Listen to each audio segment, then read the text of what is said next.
Chapter 6, in which scuttling and violence occur. When most people look at a stream tumbling down from the mountain heights, fed by melt water and bubbling springs, jogging merrily down past rock and tuffet, glistening and giggling, finally arriving with a hastily acquired sobering air of maturity to disembark into the river in the valley below on the inner side of a meander, they pause a moment and sigh with appreciation at a beautiful and natural spectacle. Some people, however, think, "Oh, happy day! What an ideal location for a military construction, and that delightful stream can serve both to provide water and to carry away corpses and shit. Oh, happy, happy day." This was the fate of the stream that, its gambling days long behind it, now sluiced its way down a covered culvert from the mountains backing the castle and ran through rigidly defined parameters beneath the structure, providing water first in a well in the kitchens, then in the dungeons, and finally receiving the outpourings of the soil pipes. The tunnel ran without air spaces down to the concavity of the pretty meander of yesteryear, now forced into the role of moat, and ejaculated its filth and leavings via a grating that was cleared of bones and bodies once a year, or biannually if the dungeons had seen unusual numbers of traitors, dissidents, and other expendable types. Recent years had seen a collapse in such protocols, however, and the grating had not been cleared. Then again, it had not been maintained, and the press of rags and disposable humans against it had created a partial dam some weeks previously. The rising levels of water in the wells had gone unremarked, as had their sudden lowering in the early hours of one morning a fortnight before. Thus, no one was aware that the uncared-for bars of the grating had broken, and it now hung partially ajar, letting the castle's leavings flow directly into the river without hindrance. In terms of living souls, this was moot. Prisoners tended to be in poor condition and often already dead before being dumped down the dungeon well in its part-time role as a cadaveric waste disposal. Even those who had not breathed their last always found that breath to come soon after the fall, the length of submergence in the subterranean stream being challenging, even to a practiced pearl fisher. The arrangement worked to almost everybody's satisfaction, with the exception of those making the trip, and if their opinions had mattered so much, then they wouldn't have found themselves diving down the dungeon well's gloomy throat in the first place, obviously. Thus was the case with living souls and dead bodies, but as the exception proves the rule, so the undead found said case wanting, and this was much to his relief. Horst's moment of surprise was just that, a brief moment before he reacted autonomously with shock, and time slowed as his reactions accelerated. By the time he hit the water, the weight was boring him. His arms were already leading him, and he broke the surface of this dark, turbulent water with his fingertips, slipping into the cold embrace of the imprisoned stream with ne'er a splash. The cold helped him focus, to shuffle away his confusion and uncertainties about recent events and concentrate on the business of not drowning. Although he wasn't as heavy a user of air as had once been the case, he still needed it. He also entertained a suspicion that drowning was far too mundane an exit for a vampire to make, and would somehow be letting down the side by doing so.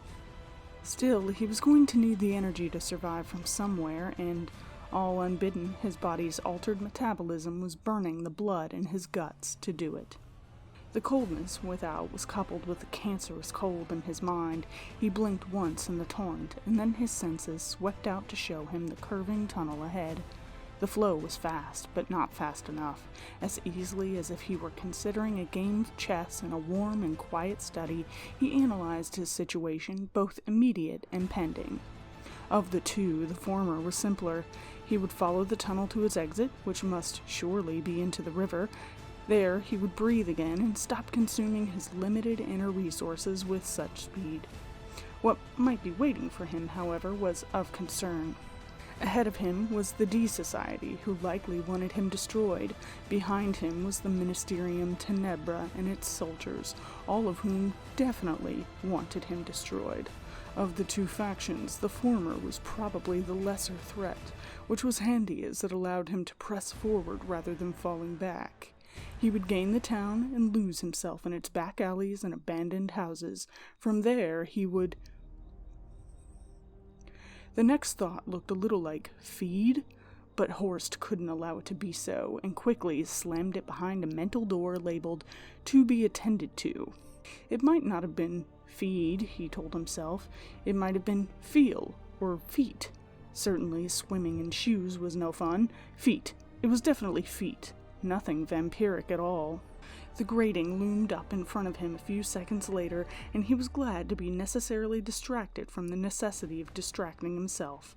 In the submerged gloom afforded him through the few lunar rays penetrating the water and the agency of his inhuman senses, he could see the bars, slimy with ancient filth, some scraps of cloth caught at the welds and wafting mournfully in the flow like the battle standards of a defeated army, and jammed against one of the frame struts what looked a lot like a human femur.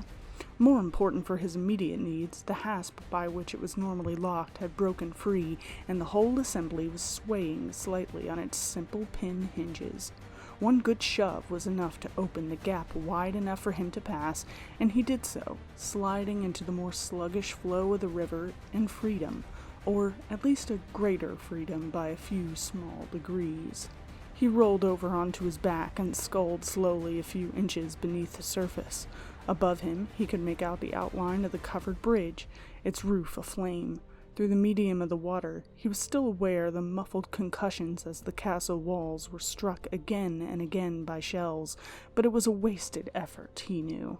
The thinnest part of the castle walls would still be far too deep for the mortars to do more than scar them.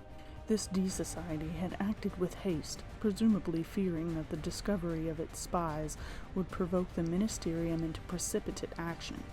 In this they were perfectly correct, but that had not made their own assault any more effective. Horst wondered what carnage Misericordia's Walking Dead and Alsiger's petting zoo of doom was currently wreaking in the ranks of the Society. He rolled back over and swam for the far bank of the river. Here he emerged against the dank stone of the riverside wall and gratefully took his first breath in almost 3 minutes. As he inhaled, he felt that surge of strange energy settle back with the air of a panther returning to its lair. It did not go entirely willingly. Horst quickly analyzed his situation. Alsiger would be back up from the dungeons by now, and Horst doubted that even the posturing wolfman would be so foolish as to believe that being dunked into a well was a certain end for a vampire. Once he had discovered where the stream emerged, he and his, for lack of a better word, minions would be combing the far river bank at just about the point where he was indeed to be found. Horst decided not to be there by the time they got themselves so organized. Swimming against the current was more than he cared to do, but Alsiger would expect him to travel downstream. Luckily, Horst's recent discoveries in vertical travel might stand him in good stead, he hoped. Removing his shoes, knotting the laces together, and stringing them around his neck, Horst rose from the cold black water like a primeval amphibian with aspirations toward dapperness, essaying a first journey onto land to spread the word about good tailoring. That his current ensemble had not suffered the indignities of mortar attack and submergence unscathed had not escaped him. Once clear of the river surface, Horst turned himself to the horizontal and crept into the shadows beneath the bridge.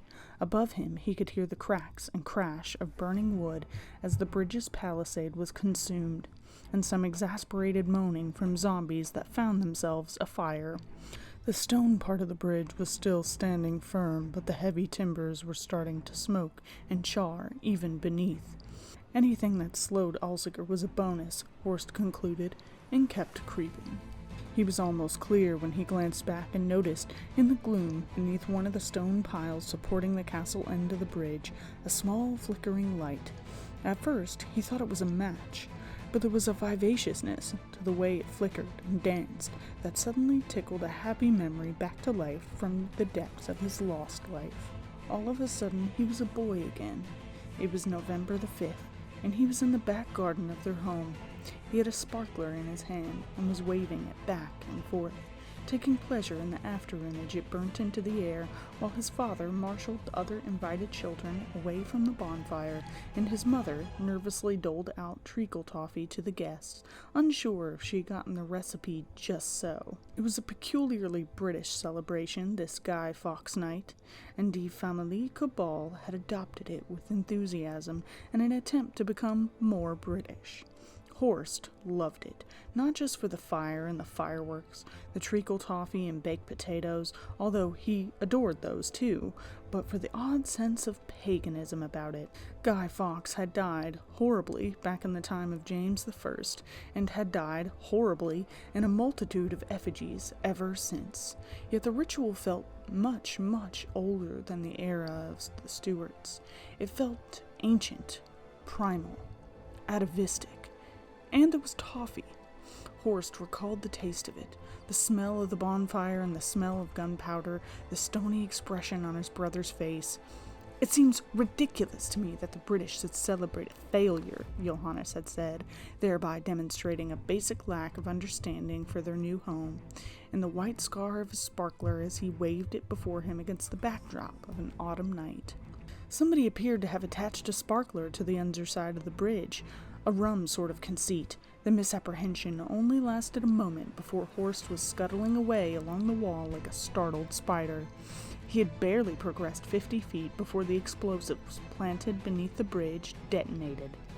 Once again, Horst found himself in the river, the blast wave having overwhelmed his grip on the greasy stonework.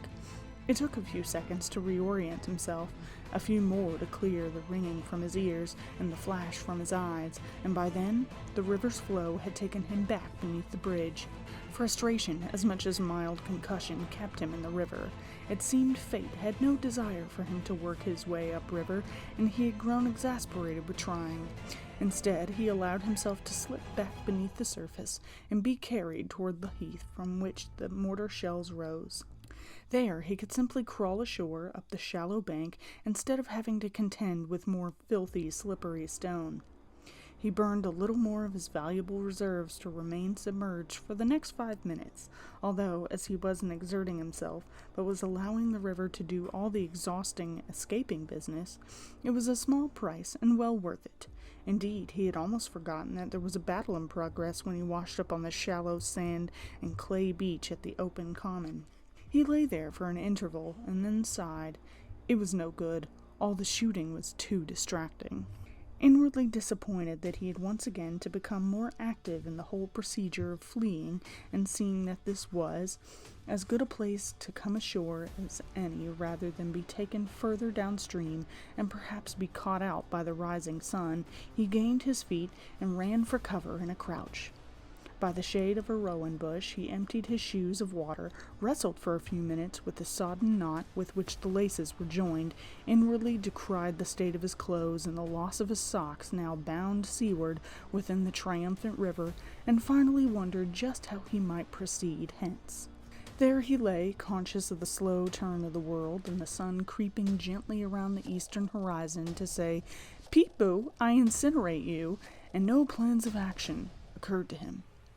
A zombie walked by at one point, and on seeing him, paused. Horst told it to do something that would have involved a novel new take on necrophilia.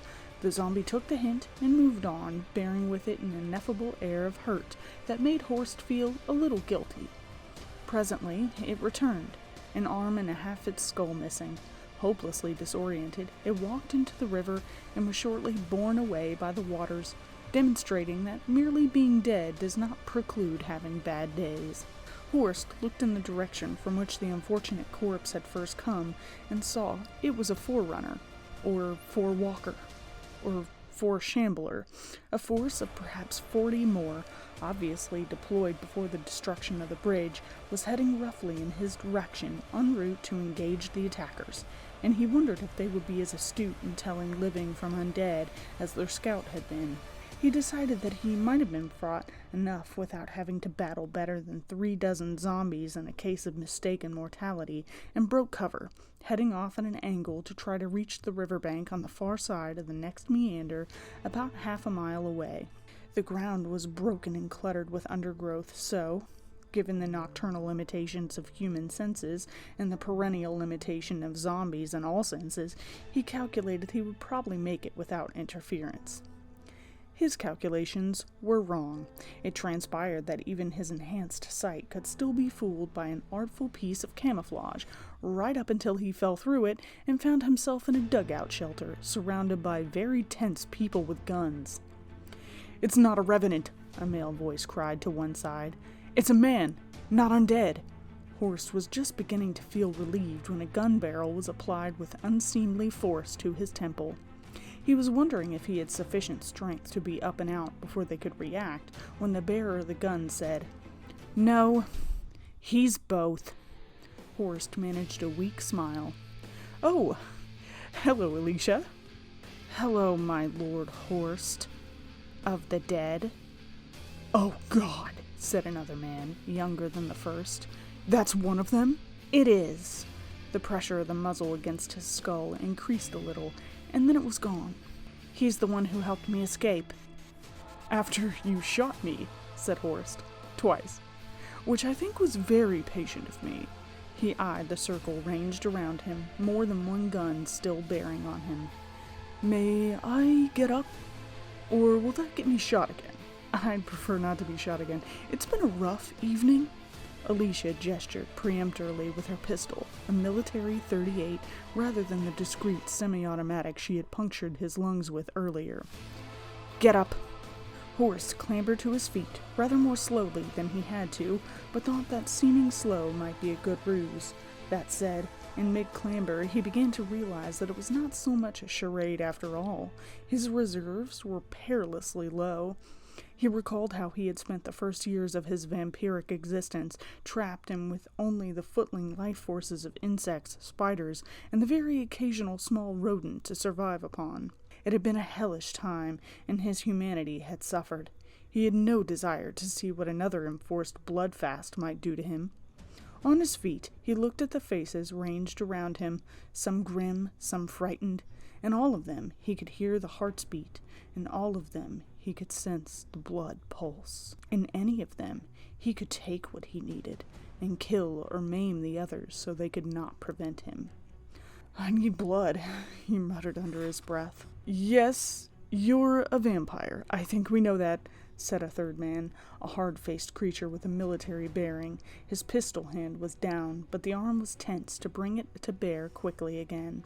Not quickly enough, thought Horst. He could see the man's Adam's apple over his collar and wondered how good it would feel to punch it hard enough to crumple the cartilage of the windpipe.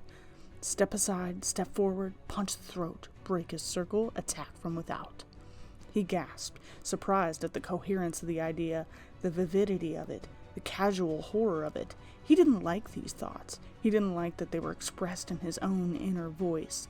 Sometimes they were hard to tell apart from his own thoughts, hard to tell apart, and becoming harder. "Is he all right?" It was the older man, the one who had spoken first after Horst's unexpected entrance through the ceiling. He was bespectacled, bearded, and could not have been more obviously an academic if his trench coat had borne elbow patches. Further conversation was interrupted by a man appearing at the entrance to the dugout, disheveled, bloody, and near hysterical with fear. "The mortars have been overrun," he sobbed. "They're dead! They're all dead! We have to run!" The hard-faced man swore under his breath. "It's a washout," he said. "We're done here. Maybe done for good." "We're running?" said the young man. "We're making a fighting retreat. It's that or a pointless death in this hellhole. Come on." He made to move towards where the messenger stood shaking, but had not even taken a step when the attack reached them. In a flicker of motion, something furry, inside and out, took down the messenger in a mass of limbs and screams. The society members stopped and stared as they tried to assimilate what had just happened. But for Horst, the moment was already old, and he was already responding. He did not consciously decide to burn the last dregs of Lady Misericordia's blood that remained to him. The situation had decided it for him, and he felt them flame inside his body as he accelerated hard past the startled mortals, angled his torso forward, and hit the lycanthrope hard in the ribs, producing a satisfying crack nearby his ear as a couple of them snapped in his target's chest. The two of them rolled away from the lycanthrope's stricken victim, and he was most definitely stricken. Horst could smell the blood, could taste arterial spray in the air, and his hunger flared up in tongues of ice that froze his beleaguered soul. Happily, the subject of his violence seemed to deserve it. As their tumble ended in them rolling apart, both combatants were on their feet in a moment, facing one another and ready to fight. "Oh, you're kidding me," said Horst, taken aback and a little underwhelmed. It was hard not to be dismissive. "A bloody were-badger? Really?" While he appreciated that the European badger is a short-tempered creature and not to be trifled with, encountering a stripy-faced renegade from a brutalist interpretation of The Wind in the Willows somehow failed to communicate the supernatural menace a werewolf, were-bear, or even a were-cocker spaniel might have brought to the occasion. "You're aware that by strict definition, a lycanthrope is specifically a werewolf, aren't you?" asked Johannes Cabal of his brother. Horst muttered something about the magnificent mutability of language. Popular usages were placing dry old meanings, and anyway, by strict definition, weren't necromancers only supposed to be fortune-tellers? Johannes conceded the point, and Horst continued. "Die!" growled the creature in a strangulated croak that did nothing to raise its stock. "Die in the name of Lord Devlin!" It rushed Horst, but he danced aside easily. "How does anyone even get to be a were-badger?" he inquired with the most polite curiosity. "Did your father have some sort of romantic interlude with a very pretty lady badger one night?" The badger's eyes widened with fury as it turned to face him again. "He did? What a card! I can only imagine how romantic a set is by moonlight." The creature charged again, this time making an asthmatic sort of roar as it passed by Horst, who once again dodged. Now, no need to be like that. I'm just trying to understand how you ended up being so ridiculous." The first two failed passes had made Horst overconfident, however, and it transpired that being cocky with a were-badger is a tactical error. The badger stopped short and swung hard, one heavy claw looming up and out of the shadows so quickly that it caught Horst before he was even aware of it. It cracked into the side of his skull, and he was knocked from his feet by the vast violence of the blow, spinning along the length of his body in a graceless pirouette before crashing to the ground by the dying messenger. Horst had felt his cheekbone break under the impact, where once upon a time his first thought would have been, "Not the face!" Now a need for vengeance arose in him as urgent as hunger. No half-human was going to get the better of him like this. No mongrel thing would be crow and swagger over his defeat, especially not a bastard demi-badger. Before him was the messenger, staring up into the night sky, his throat lying open and awareness leaving his eyes, already deep in shock. It was obvious he would be dead in a minute or so. Horst watched blood arc in a small fountain from the damaged, but not severed, carotid artery and felt his fangs extend. No time for that, however.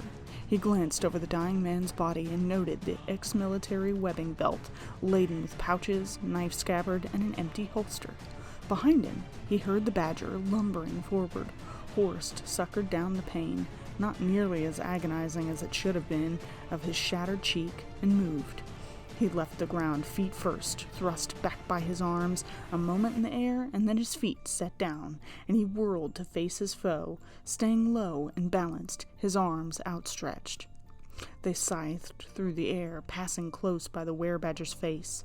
It started to shy away, but then flinched and stopped moving altogether as Horst settled into a combative crouch. Then the badger stepped back, gripping its throat. Horst held up its right hand. It contained the broad-bladed fighting knife he had found in the messenger's belt. There was blood across the first 3 inches of it, the same blood that was pulsing thickly over the badger's claws. "I think you're about done for," said Horst. His voice was harsh and dangerous, and he barely recognized it himself. The badger turned, made to stagger away, but Horst was on it in a second. He drove it to the ground, pushed its arms aside, and, jaws agape, fastened himself onto the creature's opened throat. As the D Society members watched in varying degrees of horror and relief, Horst fed on the dying lycanthrope until its heart faltered and failed. When he was finished, he rose and faced the mortals. He could see the fear and the loathing in their faces, except for Alicia's. She was unreadable. When she said, "Well, that was efficient," he had no idea whether it was a compliment or an irony. Efficient? He looked back at the creature, but it was a monster no longer. The corpse of a man lay there, minding Horst of a young farmer with dark hair cut short and ill-advised sideburns.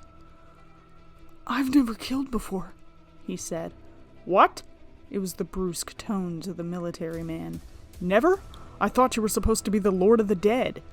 Horst turned on him, rage billowing in his chest. "I have never killed before," he snarled into the man's face. He was aware his face was covered in blood. He could see his reflection in the man's eyes. It made him feel good in that moment, because that was what he was, a bloodthirsty monster. And these little people had better start understanding that. They didn't discuss the job title with me. Horst stepped back, collaring the rage and putting it away for when it might do some good. He was breathing heavily, with anger, with exertion, with the glorious feeling of new blood to burn. He said it once more, quietly. "I've never killed before." The older man edged past him and knelt by the messenger. He didn't need to check for life. The wounded carotid was no longer pulsing out blood. "Poor Redmond's had it, I'm afraid." The military man muttered a heartfelt oath, then said, "Deny him." In response, the older man fumbled at the webbing belt that seemed to be the one piece of standard equipment among their force, and withdrew a small test tube from a pouch. Horst was irresistibly reminded of his brother's proclivity for carrying elements of his laboratory around with him as he watched the man remove the tube's cork and sprinkle the contents over the body of the hapless Redmond. It was a crystalline powder, but certainly a mixture, as Horst could see harsh metallic glints within it. "What's that made of?" asked Horst. The man didn't answer, but rose and stepped back as the powder combusted, quietly and unspectacularly, like a diffident flambé in a shy restaurant. Horst opened his mouth, then closed it again, as he didn't know what to say about this. He especially didn't know what to say about how Redmond burned away almost stealthily in strange, cold, golden flames. "Poor Redmond," said the older man, putting away the empty tube. "At least we've made sure he rests," answered the military man grimly. He looked at Horst a little suspiciously. "You don't have many friends, do you?" "Not around here," Horst admitted. "My social skills seem to have suffered." He noticed the man's eyes were regarding the corpse of the demi-badger. "We seem to be in this together," he said. "We'll worry about your motivations later. Come on." He hefted his pistol up to a ready position and headed out into the night. They filed out past Horst, the younger man avoiding looking at him. The last out was Alicia.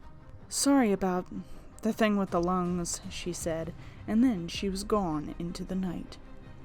Horst was suddenly very aware of the poor state of his attire, the blood on his face, the crushed cheekbone. At least he could do something about the latter. With an effort of concentration, and through the agency of the werebadger's blood, he reformed the bone, knitting together the splinters and resetting it amid a muffled series of clicks and pops. Wincing slightly at the mild soreness with which it left him, he followed the others. It seemed that the badger had been the furthest end of the picket line, following a stagger or lurch or whatever the collective noun is for a group of zombies. Certainly the action appeared to have passed them by, and now close to the far side of the common away from the riverbank. There was some desultory gunfire from that direction that died away as Horst and his group headed away, parallel to the riverbank where Horst had come ashore. They would meet the river again, he knew, as it turned away from the mountains, and he hoped that the D Society people had a plan that didn't involve swimming. They seemed to. The military man, who did indeed turn out to be a major, or a former major, led them in Indian file through the dense undergrowth along a path that he had blazed earlier. From the far side of the common, the shooting had died out altogether. After a silence of almost a minute, there was a single shot. The young man paused to look back as if anything would be visible to him beyond the walls or briars of the darkness, but Alicia pushed him on impatiently. When they reached the edge of the overgrown field, they found themselves facing a swath of open land some 50 yards wide with a dirt track running alongside the river. "They'll be clearing the common now," said the major, tense and direct. "The changers will play bloodhound. They'll find our dugout, and then they'll find our path. We have perhaps 10 minutes before they catch us." Horace started to comment that this wasn't much of a plan, but the major held up a hand. "We shall be beyond their reach in 5. Follow me." He did not make for the path, but instead skirted the edge of the overgrown common until they saw ahead of them where the dirt path joined a road that led to a wooden bridge. On the far side was what looked to be a derelict farm. Abandoning the cover of the bushes, the major led them in a run across the open swath in a direct line for the bridge. They were still some yards from it when behind them a howl of pure animalistic rage split the night. In seconds, it was joined by others. "They found their striped friend," said the major, "and there I was thinking 10 minutes was pessimistic. Run! Run for your lives!"